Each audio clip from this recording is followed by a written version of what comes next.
Okay, so today we're going to talk about calculating limits using different approaches other than section 2. So in section 2, for the most part, we calculated limits, or we found limits by creating a table. So what we could do is we could say, for instance, in the previous sections,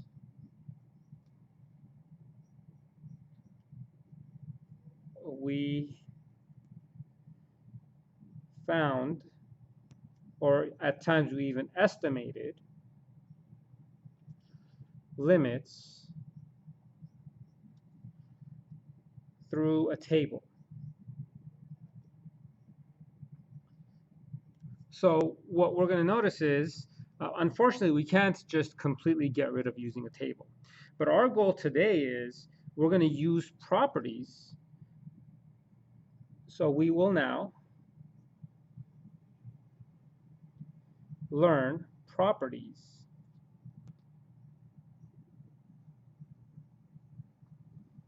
of limits that will help us find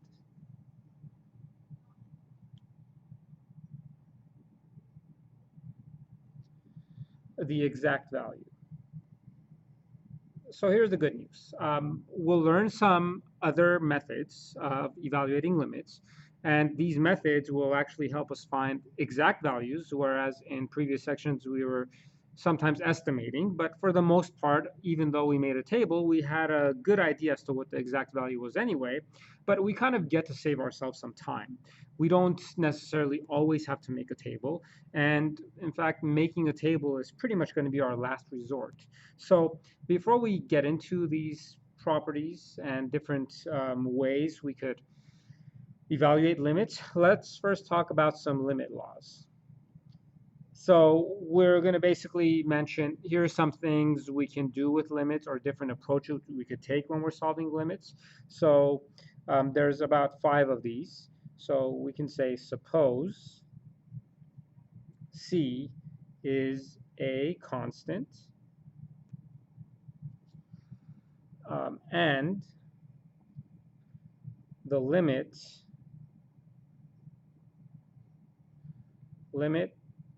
as x approaches a of f of x, and limit as x approaches a of g of x both exist. Now, obviously, we want these limits to exist, because if they don't, then all these limit laws that we're talking about, they don't apply. So keep that in mind. Why do we want these limits to exist? Because you're going to notice that these limits are going to pop up in a bunch of our laws that we're going to talk about. So in order for these laws to be valid, we need to make sure that the limits exist to begin with.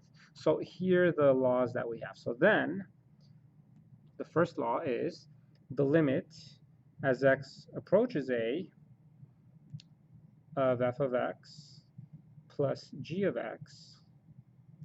This is equivalent to taking the limit as x approaches a of f of x plus the limit as x approaches a of g of x. So in other words, what this is saying is, if you're finding the limit as x approaches a number of 2 functions, we could find the limits of each function separately and then add them, and that'll do the job just as good as this. And so if that's true, then the difference is also true. So if we have the limit as x approaches a of f of x minus g of x, that's the same thing as finding each limit separately and then taking their difference. So we also have that. Okay, so on to our third limit. And see, this one's kind of a little interesting. We'll talk about why it works the way it does.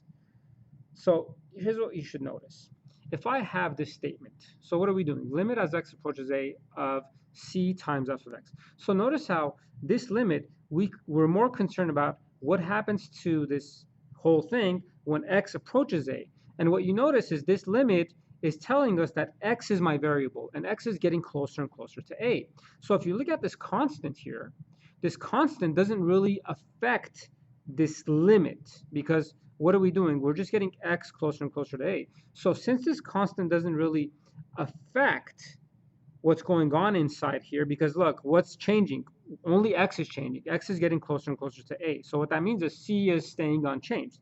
So what we could do instead is we could say, look, since this constant isn't really being affected by this limit, I could pull the constant out and evaluate the limit as x approaches a of f of x. Now see, why couldn't I pull the f of x out? Well, the f of x is tied down by this limit, because this limit is saying, wait a minute, anything that has an x, we're going to get it closer and closer to a. So notice how this function has an x. So what we're doing is we're just pulling this constant out front. We're saying find this limit first, and then when you find this limit, then multiply it by the constant. So keep in mind that it's not that we're really ignoring the constant. The constant is still there. It's saying, look, first find this limit, then multiply c to this limit, as opposed to multiplying to the constant first. So that's another limit law that we could use. Now, let's talk about the product.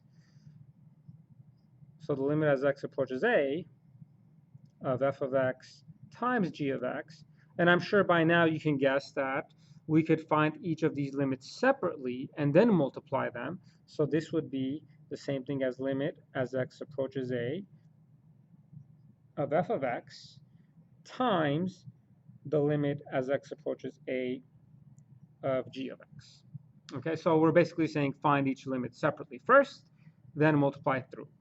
Okay, so moving on to the next limit law, which says the following: the limit as x approaches a of f of x divided by g of x, that's the same thing as, and I'm sure you could guess, you could find each limit separately and then divide them. However, we also need to state a certain condition, because if you look at this, what is it that we know?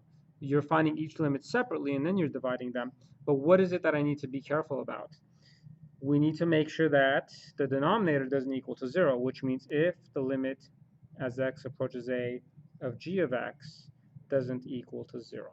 Okay, so then we can basically find each limit of the limit of the numerator, then the denominator, then take their quotient, as long as the denominator, this bottom limit, doesn't go to 0. Okay, so let's move on to the sixth limit law, which this actually has a name, which is called the power rule. Okay, and so here's what the power rule says. It says the limit as x approaches a of f of x to the power of n. Once again, notice how I'm focusing on x getting closer to a, so n is pretty much not affected by this. So what I could do is I could take this limit inside, find the limit as x approaches a of f of x first, and then take it to the power of n.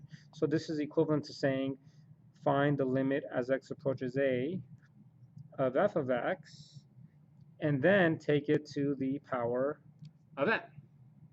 Okay, so moving on to some more of these limit laws. So the seventh one basically says the following: the limit as x approaches a of a constant. And see, if we think about this, look at what's happening here. This is saying x is getting closer and closer to a. What happens to my constant? Well, this is a constant, isn't it? And by the way, how do I know this is not a variable? Because this limit is telling me what my variable is. It's saying x is the variable that's getting closer to a. So if I see any other letters other than x over here, I'm considering this to be constant. So visually speaking, if I were to draw this out, we all know that the graph of a constant is always a horizontal line. So this is c, okay? So we have the x-axis and the y-axis. So think of it this way. What happens to this constant? Let's call this a. So as I approach a from the left side and the right side, what happens to my constant? What y value does my constant approach? And as you could see, it's whatever this value is. So this simply says the limit as x approaches a of a constant is always just that constant, because as you notice, it's not changing. So the limit as x approaches anything of any constant is always just that constant. Okay, so let's move on to the eighth. So this says the limit as x approaches a of x, which if you look at this now, this is the identity function. And what do we know about the identity function? it looks like this. And so what do we know? When x is 1, y is 1. When x is 2, y is 2. So my question is, well, if x is a, what y value am I going to approach as I get closer and closer to a? Well, if this is truly the identity function, we have when x is a, y is a. So as I get close to a, my y values from both sides of a, my y values also start approaching a, which it just gives us a. Okay, so hopefully you're starting to see a pattern, and we'll generalize kind of like 8, 9, and 10 in a minute, but we'll kind of generalize what these limit laws are all about, and we'll talk about what we need to be careful about when we're dealing with certain types of functions. Okay, now how about if I have limit as x approaches a of x to the power of n, which this is basically a power function, right? It's just x to some power. And what we notice here is this will be just the same thing as a to the power of n. So if you notice in the limit laws 8 and 9, I'm literally, what am I doing? I'm just replacing x with a. Whatever my limit is approaching, I'm just kind of substituting. And so we'll talk about that as well, okay? So, and of course we want here when n is a positive integer. Okay, this is always important. I want n to be a positive integer for obvious reasons. First of all, if n is negative, what would be the problem? If n is negative, then that means my x is in the denominator, and there would be some restrictions, because then x would not be able to approach 0, because if I have x in the denominator, then if I divide by 0, this is undefined. So we know that the ninth law works as long as n is a positive integer. And why do I want it to be an integer? What if n is 1/2 and I have square roots? Then what does that mean? A can't be any negative values. Okay, so those are kind of like the reasons why we want n to be positive. Okay, so a couple more of these limit laws. I know earlier I said 5, but in reality there's 11 of them. So let's talk about these next 2, and then we'll do some examples, and then we'll have some theorems to go over. So this is also the root function. So the limit as x approaches a of this is an n, the nth root of x. That's just the same thing as the nth root of a. And of course, where n is a positive integer, once again. Okay, so basically, once again, we're saying, look, as long as this is defined, I could just plug in a, and then the nth root of a is the same thing as the limit as x approaches a of the nth root of x. Okay, so the last one, which also has a name, which is called the root law. The root law says the following: the limit as x approaches a of the nth root of f of x. See, once again, what are we saying here? Look, I have some nth root of this function, but my limit, once again, is focusing on which variable? It's focusing on x. So limit as x approaches a. Now look, n is not the variable of concern. In fact, n we're treating as a constant. So if I'm trying to find the limit of this root, I'm better off by doing what? First, find the limit, because remember, this is only holding down that guy.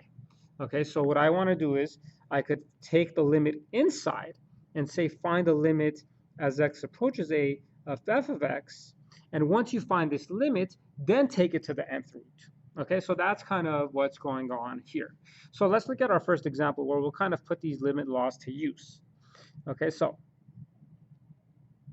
evaluate the following. The limit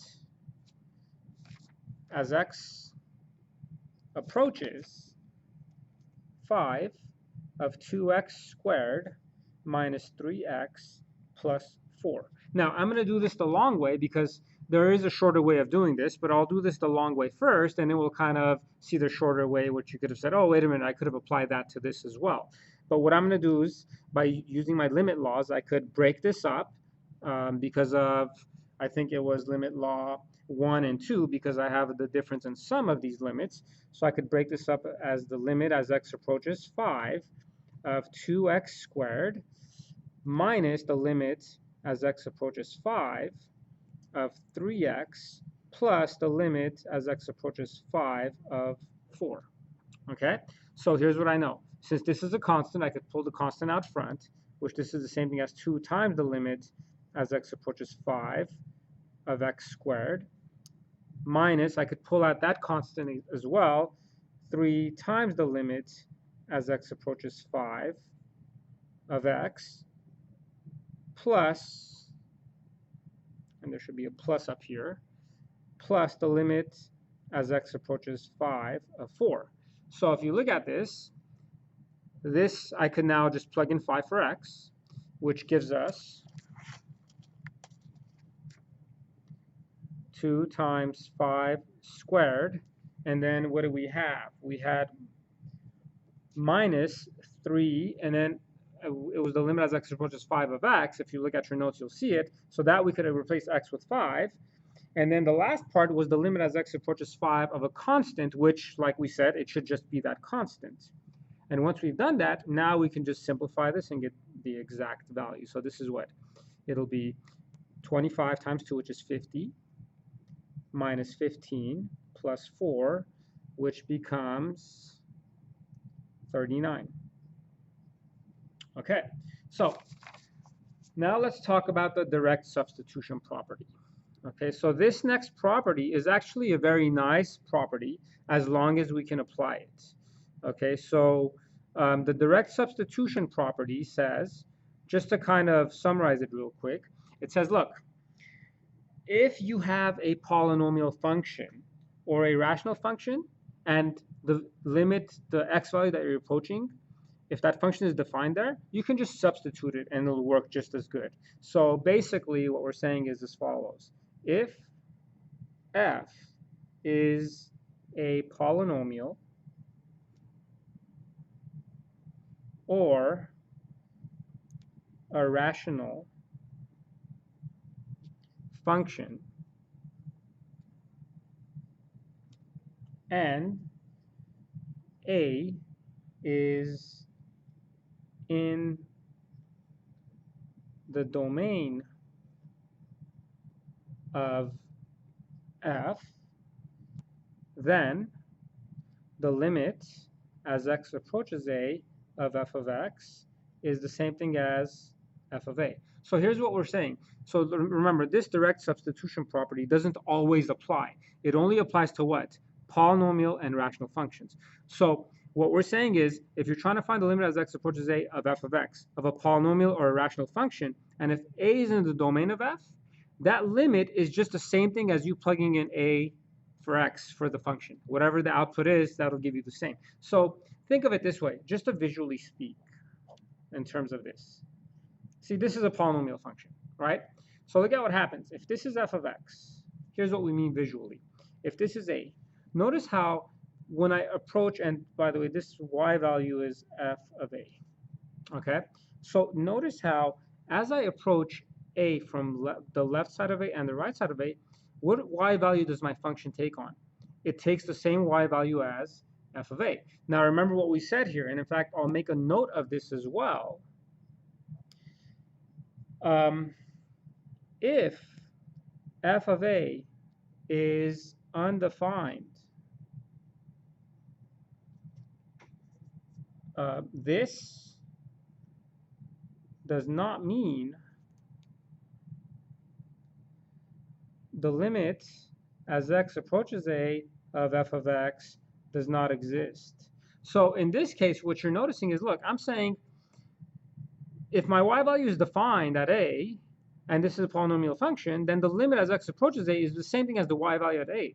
But just because f of a is undefined, it doesn't mean that my limit doesn't exist. So the shortcut is nice one way, because you're saying, look, if I could plug it in, and if it's defined, if it's a polynomial or rational function, and the y value that I get, that's the same thing as whatever my limit approaches as I get close to a. Okay, but that doesn't necessarily mean that you could always plug in a and it'll work. Okay, so we have to be careful about that. So remember what we've always said, and I keep making a big deal about this. If f of a is undefined, that means nothing as far as my limit existing or not. Okay, but we can sometimes use the idea when f of a is defined, we could use that to help us answer the limit question. Okay, so that's kind of like our first shortcut. So now let's look at example 2. Okay, and in example 2, we want to find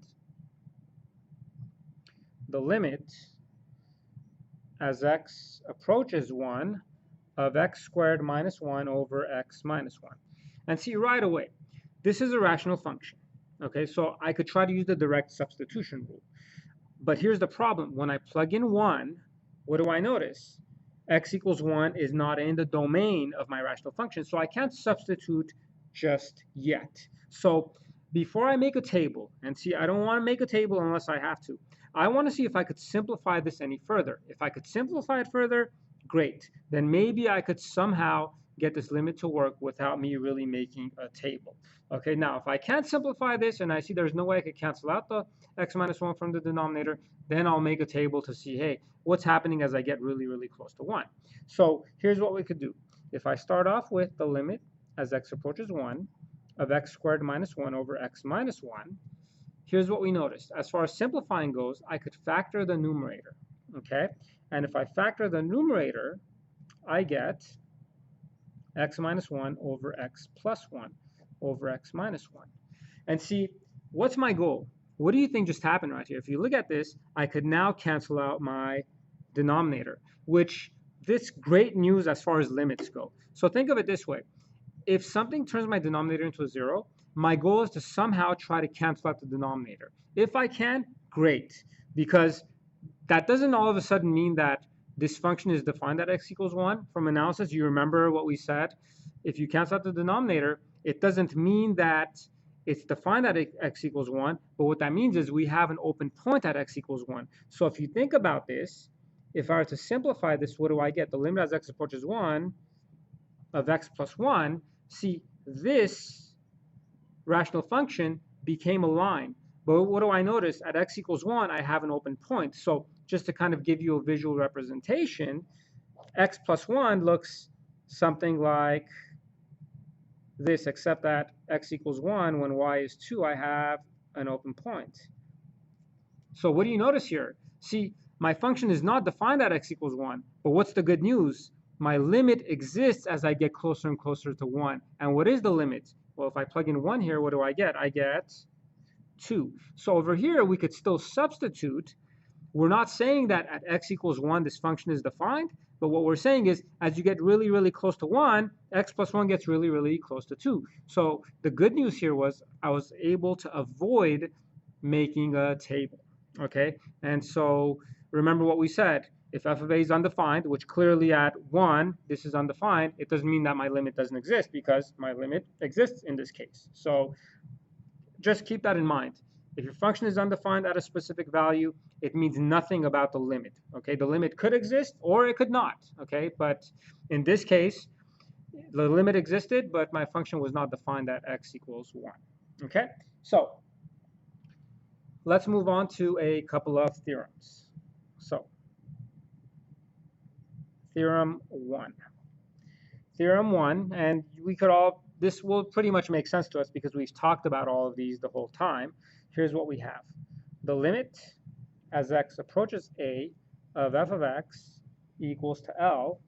This is true, and you've already seen this, if and only if, what do we know? If this exists, then the two-sided limit also must exist, which means the limit as x approaches a from the left side of f of x equals to L, which also we know that the limit as x approaches a from the right side of f of x also equals to L. So this theorem, probably nothing new, but it's kind of nice to see it again just so we have it in our notes, especially now that we're dealing with limits quite a bit. So now let's look at Theorem 2. Theorem 2 says the following. If f of x is less than or equal to g of x when x is near a, except possibly at a. Once again, I don't care what happens at a because remember our focus here is to talk about limits. So we could say and the limits of f and g both exist as x approaches a. So here's what we're saying. And I'll draw a visual for this. I'll draw a picture, so hopefully it'll make sense. But this is pretty straightforward. What am I saying? F is always below G, or at best it's equal to G, when X gets close to A. So we don't care what happens at A. You know, at A, we might have a discontinuity or something might jump up or down. But what I'm saying is, if I'm near A, F is always below G. And assume that the limits as X approaches A for both F and G exist. So then what could we say here? We can then conclude with the following. Then we could say that the limit as X approaches A of f of X is less than or equal to the limit as X approaches A of G of X. So visually speaking, here's what we're saying. So if our hypothesis is true, so let's call this A. So what am I claiming here? G, so let's pretend that this is G of X. And let's pretend that this is f of X. So what do you notice? G of X is above f of X as long as I'm close to A. And what are we saying here? As I approach A from the left and the right side, if the limit exists for G of X, which it does, right? In fact, it's whatever this y value is, so let's call that y value B. And then as I approach A of f of X, does that limit exist? And the answer is yes, let's call that C. So what do we notice here? The limit as X approaches A of f of X will be C. The limit as X approaches A of G of X will be B. And clearly, what do I notice?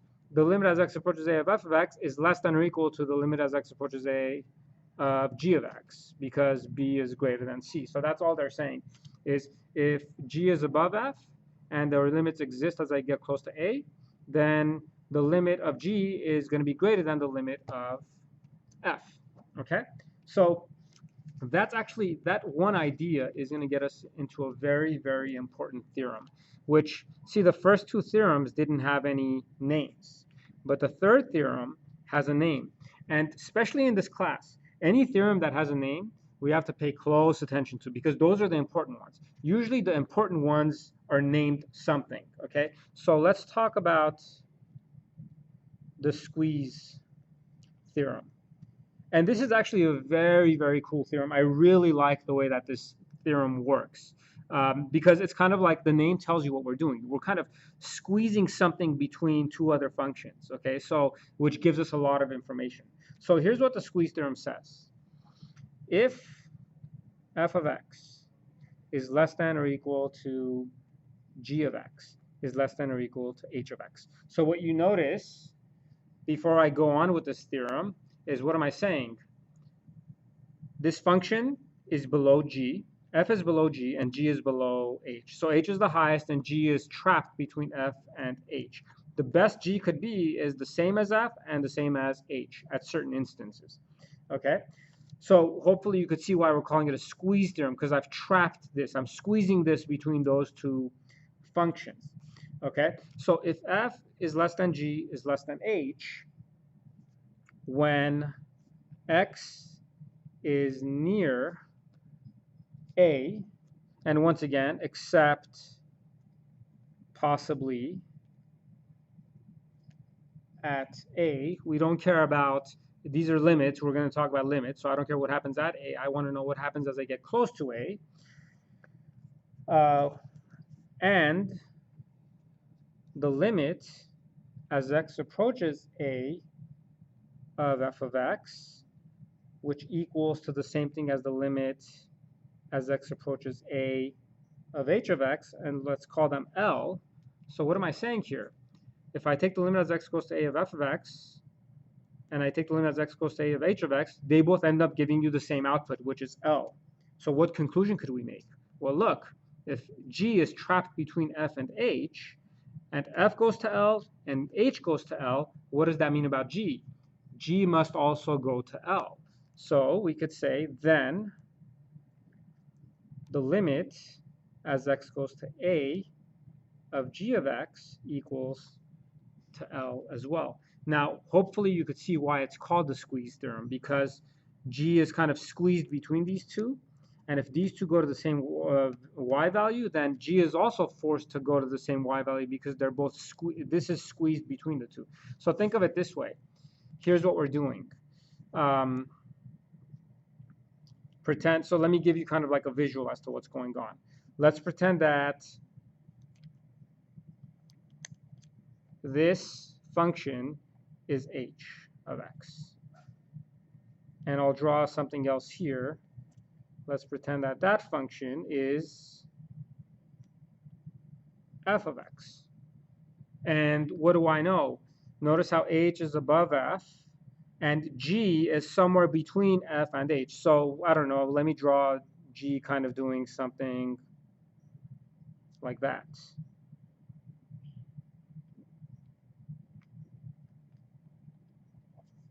So look at what's happening here. Let's focus on, so in this case, I drew x approaches a. In this picture, x is approaching 0. What do you notice? G is always between h and f. But as I get close to 0, what happens to h and f? H and f get closer and closer to y equals 0. And since G is trapped between h and f, G is kind of also forced to go to 0. So for the squeeze theorem, what's important is to make sure that you find this relationship. If you could trap G between f and h, and what you notice is when you take the limit of f and h at some value, if they give you the same output, then G is also forced to go to that same output. Okay, so I hope you guys understand how the squeeze theorem works or what the purpose of it is. We're kind of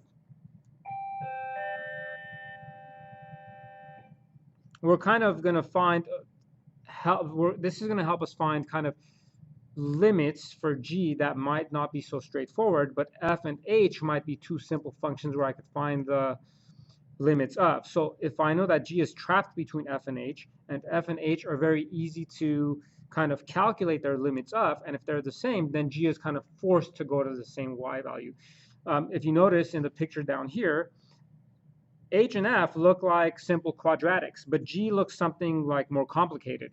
But just based off of h and f, I could easily tell what the limit as x approaches 0 of G of x is. So that's kind of like the main idea here. Squeeze theorem helps us find more complicated limits by using simpler functions. But the key here is trapping things. Okay, so a couple more examples, and then the notes for this section will be done. So for example 3, we could say let x squared minus 1 over the absolute value of x minus 1, let f of x equal this. Okay, so what we're saying is let f of x equal to x squared minus 1 over the absolute value of x minus 1. So right away, one thing you should be unsure about, or something that should worry you, is this absolute value. So as mentioned earlier in this class, what do I want to do with absolute values? Well, I want to get rid of them. But the only way I can get rid of absolute values is if I could write it as a piecewise function. So here's what we want to find. We want to find A, the limit as x approaches 1 from the right side of f of x, and B, the limit as x approaches 1 from the left side of f of x. So before I could simplify this, I want to write this as a piecewise function. And see, what's going to help me determine what this piecewise function looks like is this absolute value. And I'm sure, as you recall from last chapter, what was the x value that I was interested in here at x equals 1? So here's what we're going to do. To write this as a piecewise function, I'm going to say what happens when x is greater than or greater than 1 and less than 1. I can't even let x equal to 1 because when x is 1, my denominator is 0, which is undefined. So if x is greater than 1, what do I know about x minus 1? X minus 1 is a positive number. So that means I could just remove the absolute values. So it'll be x squared minus 1 over x minus 1. And then what if x is less than 1? I could remove the absolute values. However, if x is less than 1, this inside part is negative. So what happens is this will turn into x squared minus 1 over negative x minus 1. I hope by now that you're pretty comfortable with this. And this is why I was making such a big deal about absolute values, because once we write this as a piecewise, this becomes so much simpler. Because look at what happens here. The limit as x approaches 1 from the right side of f of x. Well, if I'm approaching 1 from the right side, that means I'm greater than 1. That means I take the top one. So this will be x squared minus 1 over x minus 1. And now I can't use direct substitution, but I could try to cancel out the denominator, which is similar to the last example, which means I would factor x minus 1 times x plus 1 over x minus 1. And then the x minus 1s will cancel out. Now I could substitute, which means I get 2 again. Okay, so that's part A. Now for part B, what do I have? The limit as x approaches 1 from the left side. If I'm approaching 1 from the left side, I need to use this one because x is less than 1. So this turns into x squared minus 1 over negative times x minus 1. And so we proceed on solving the same way. X approaches 1 from the left side. The top factors to x minus 1, x plus 1, negative x minus 1. So I could cancel out the x minus 1s. However, I have an extra negative in the denominator. So if I plug in 1 here, I get 1 plus 1, which is 2, divided by a negative, which gives me a negative 2. And so, by the way, we just answered this. My question to you next is, what would you say about the limit as x approaches 1 of capital F of x? And you should say that this does not exist, because although the one-sided limits exist, from the right side it goes to 2, from the left side it goes to negative 2. So once again, we could see that the two-sided limit is more stubborn than the one-sided. Okay, so this was actually a good problem because once again, we saw this absolute value. But as always, especially in this class, when we see an absolute value, we want to think about rewriting it as a piecewise function. Okay, so the last example I want to do is the following. If f of x equals to greatest integer of x plus greatest integer of negative x,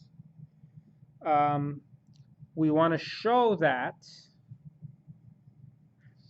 the limit as x approaches 2 of f of x exists, but is not equal to f of 2. So look, the purpose of this problem or this example is to show to you that substitution method, the substitution property that we talked about earlier, doesn't always apply. And it's very important to pay close attention to using the substitution property on polynomial functions, linear functions, rational functions, those kinds of things. But for the step function, if you guys remember from analysis, I think our analysis books did something like intx, something like that. I don't know why our analysis book does that. This is the greatest integer function, which is basically saying the greatest integer less than or equal to x. Okay, so one advice I'll give you, and you should take this advice seriously, and anytime you see a greatest integer function in terms of limits, make a table.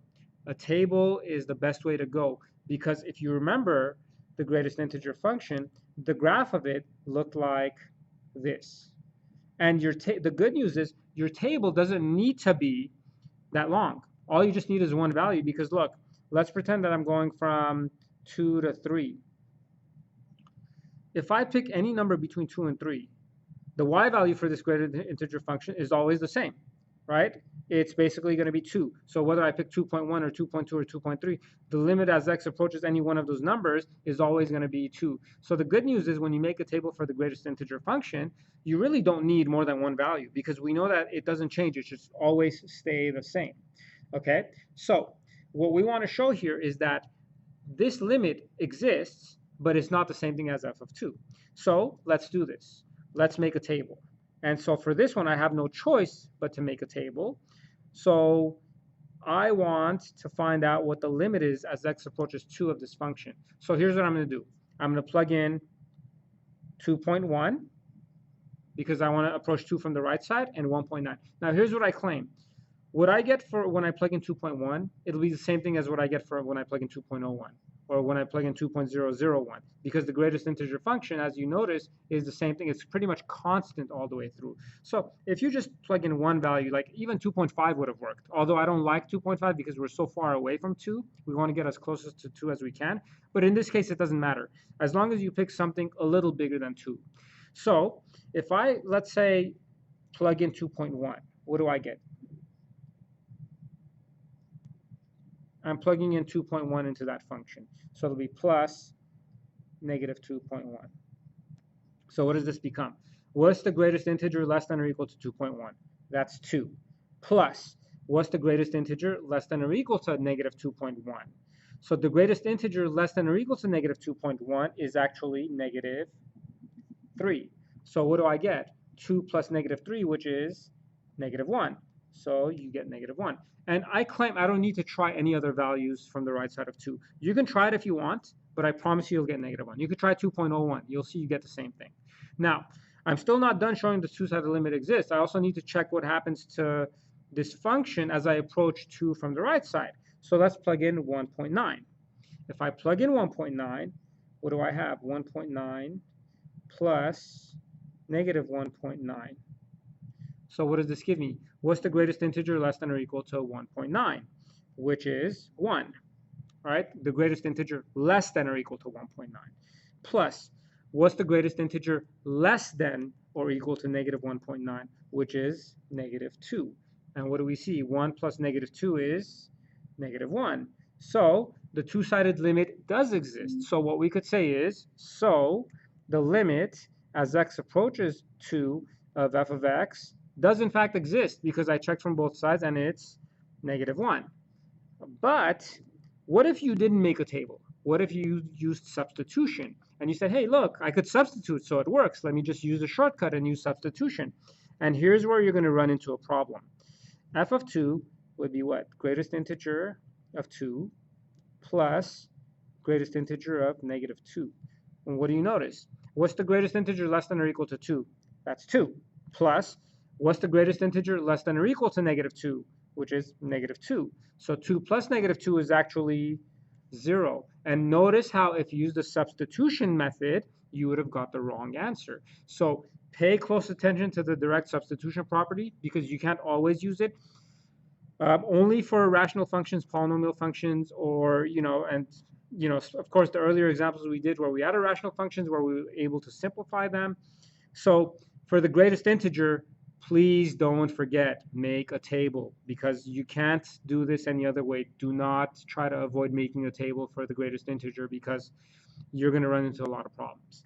Okay, so that pretty much wraps up this section. I hope these shortcuts that we learned will be helpful and beneficial. But of course, we will learn other methods of evaluating limits as well. But that takes care of section 3.